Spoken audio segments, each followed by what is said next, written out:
Hello everyone, my name is Devendra and in this video we are going to learn about conditional statements in Python. Let's get started. So what are conditional statements? Conditional statements are statements which are used to control the flow of execution of a program based on certain set of conditions. Python uses if, else if and else as conditional statements. Before we deep dive into these conditional statements, let's see first what are comparison operators and logical operators. So, as similar to mathematics, we have some sort of comparison operators like equals to, which is denoted by double equals to sign. Then we have not equals to, then less than, greater than, less than equals to, or greater than equals to. Then we have a few logical operators as well, uh, like and, or, and not. So what and does is whenever let's say we have two conditions, and when both the conditions are true, then only and will return us true.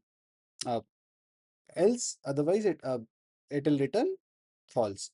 Similarly, if we talk about or, what or does is when either of the condition is true, it will return true. Otherwise, false. And for not, it actually reverses the Boolean value of a operator. What it does is it will actually revert the value. So if let's say a value is true, it will return false, and if a value is false, then it will return true. So now let's see what is if and how it actually works.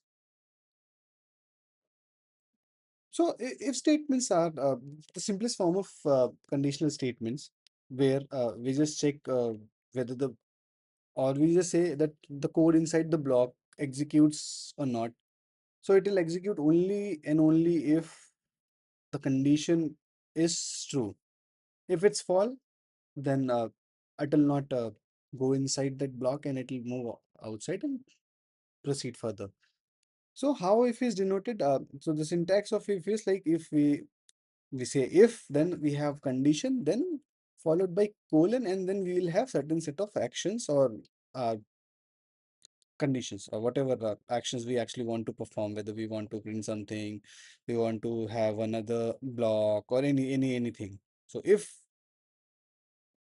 so this block will actually execute only and only if this condition is true. So let's say in this example, let's we have defined a variable where age is defined as 18. Now, what we are doing, we will check, we are checking if age is greater than or equals to 18, then we are going to print these statements. Otherwise, uh, when I otherwise we won't go inside this block and we'll come outside, we'll be outside itself, and the next line, following line will actually be action, whether it's a print statement or anything. So here we'll see if age is 18 or not. Yes, it's it's equals to 18. Then we'll go inside this. We'll print you are eligible to vote. Then again, please go to the polling booth. Then we'll come out of this block and we'll print this line always executes. So the next line followed by the block is always, it will always execute. Okay, let me just show you. I'll just run it. Then we have another example of if statement. So what it does, it's actually storing a number 10, and now we are checking if the number is divided by, or we are just finding a mod of that if its remainder is 0 or not. So here, since we know 10 is a even number and it's divided by 2, it's divisible, and it will return the remainder as 0, and 0 equals to 0. So we'll get inside the block, we'll just see. We'll say 10 is an even number. Okay. Now, a few more examples. Yep. Then we have if else statement. So now, as we know, what if does. So what if do? If the condition with if is true, it will execute that block. Otherwise, it will move on to the next. But here, let's say we have something. We have one statement, or we have a condition like uh, if this is happening, then fine. Otherwise, do this. Okay, so this is the same way if else also works. So if a condition is true, go to this block, otherwise else go to this block and do this activity. So let's see this with an example. So here I have one variable again, age, which is defined as 16. Now I'll move to my if statement. I'll check if age is greater than or equals to 18, which is actually false here. So since it's false, it will not go inside this block and it will move to the next statement following outside the block, and it's else. Now we got that else and we don't. So since it is not true, we'll go inside this and we'll print that you are a minor. So how this actually works, it will work in a way like if you have if first condition works, fine, go with that. Otherwise, do this. If not, then do this. So we can have multiple else's here in this case. Okay, which we'll see has another construct as elif. Okay, let's see this as well. So there is another concept, else if, and then we have the else. So now what elif does is, elif is the other condition if we'll just say. So it says that it's just a shorthand notation of else if. So what it does actually, it's also used in the same way where we'll have if that condition with if is true, it will go inside that block. But if it's not going inside that block, we'll have another block which will be else if or else. So wherever we want to check multiple conditions in sequence, we use else if. So there, if the first condition is true, it will execute. Otherwise, it will go to the next condition. It will, if that is true, it will execute. Otherwise, it will go to next in a sequential manner. And once the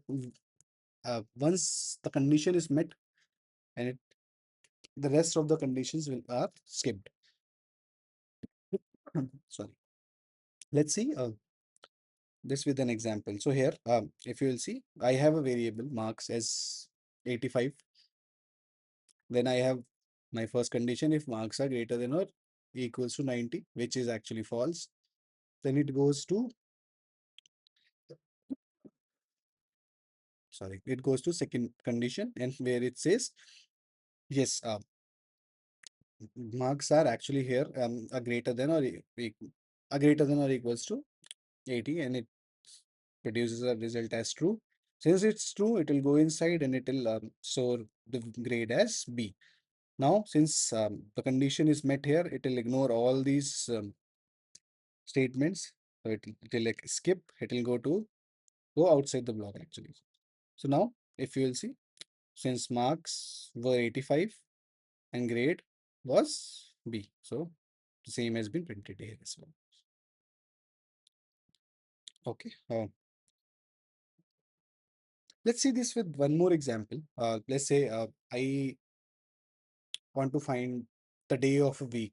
So let's say I today is Saturday, which I've stored in a variable. So we'll go to the conditions again. I am checking if today is Monday, message will be start of the week. Again, Wednesday, middle of the week, Friday, TGIF. Again, else if day in Saturday or Sunday. So it can be either. So it's a weekend. Since we know that the uh, day is Saturday, so it will give us that it's weekends. Now it won't go to else statement and it will come outside the statement. Okay, so it's a weekend, right? Okay, all right. So then the same way we have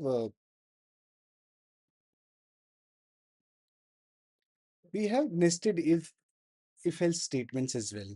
So within one if we can have again we can have if and else if. So let's say let's see this with an example.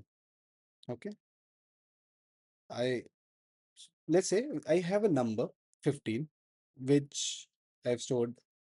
So now what I am doing, I'm trying to see if my number is greater than equals to 0. Here, if I come here, since 15 is actually greater than 0, it will go inside the block. So here it will return that number is positive. Again, it's checking whether number is even or not inside that block itself. Though it's positive, and now we are checking another thing. So again, the same way we are checking the mod of 2. So here it says yes, since it's 15, it will not go to if statement, it will go else, and it will print odd. But let's suppose the number was not 15, it was something else. Let me just print this. So here 15 is a positive number and it's an odd number. But let's say I just change this number to maybe -1. So now what will happen? It will come here. It will compare whether my number is greater than 0 or not, and it will return false. It will not go to if block. It will come to else, and it will see. Now it will print that number is non-positive. Now it will check if number is equals to 0. If it's not equals to 0, it will go to else block and it will print negative. So what, as a result, what we'll get here? We should get that -1 is non-positive and it's negative. Okay. All right.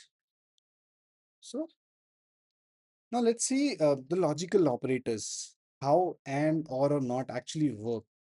Okay.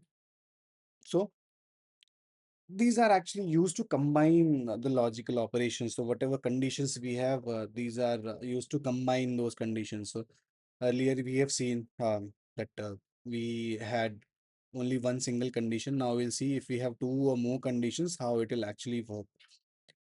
Okay. So here, let's see this with an example.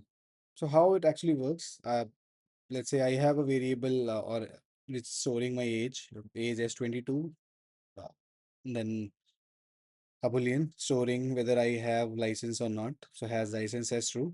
Now, what how it will actually work? I have one condition.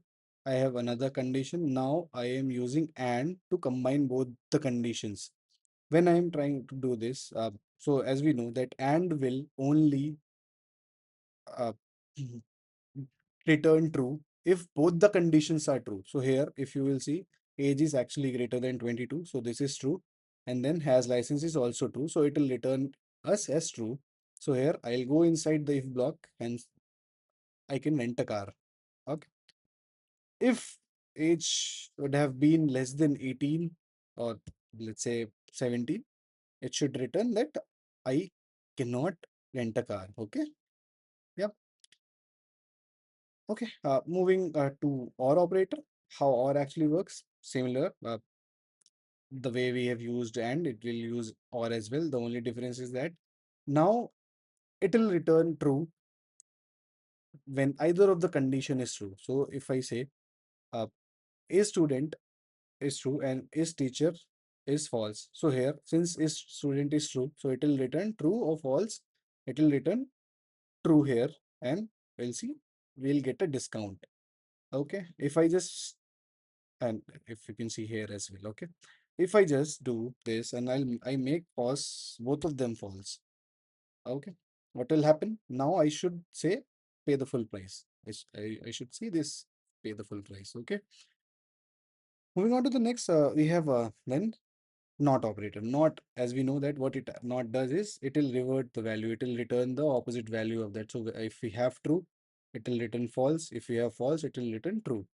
So let's see. So we have a variable is weekend, which is saying today is not a weekend, it's storing a false value. So we will come here. If not is weekend, it's a work day. So is weekend was false, and it will see as true. Not weekend is actually true. So it will return that it's a work day.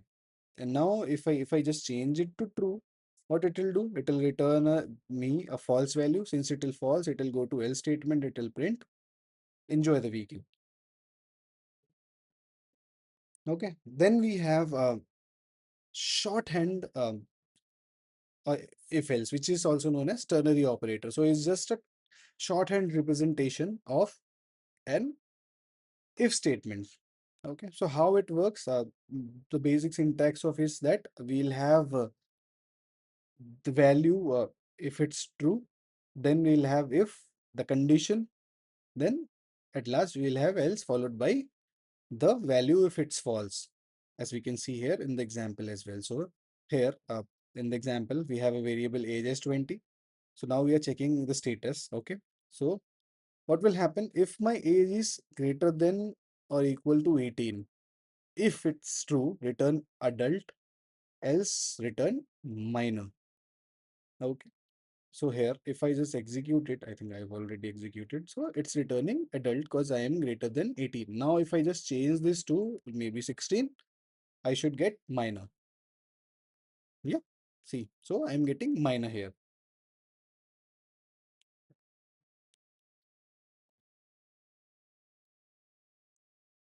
All right. Then we have one more statement, the pass statement. Pass statements are actually used when we don't have anything to execute within a block of code. Okay. So let's see this with an example. Let's say I have a variable less 10 and 10 is greater than or equals to 5. 10 is greater than or equals to 5, which is true. So it will go inside this. But since there is no condition and I don't want to do or any perform any action, I'll just say pass it. So what it will do, it will just pass and it will stop executing that block and it will come outside that block. It will not perform anything there. But if you want to perform or you want to add anything later, we can come and do that as well. So this is basically a placeholder, or we can say when we don't have to do anything at that time, or we don't have anything to do if that condition is true, or if we don't have anything for that particular block, we can simply use pass to pass our code from that block.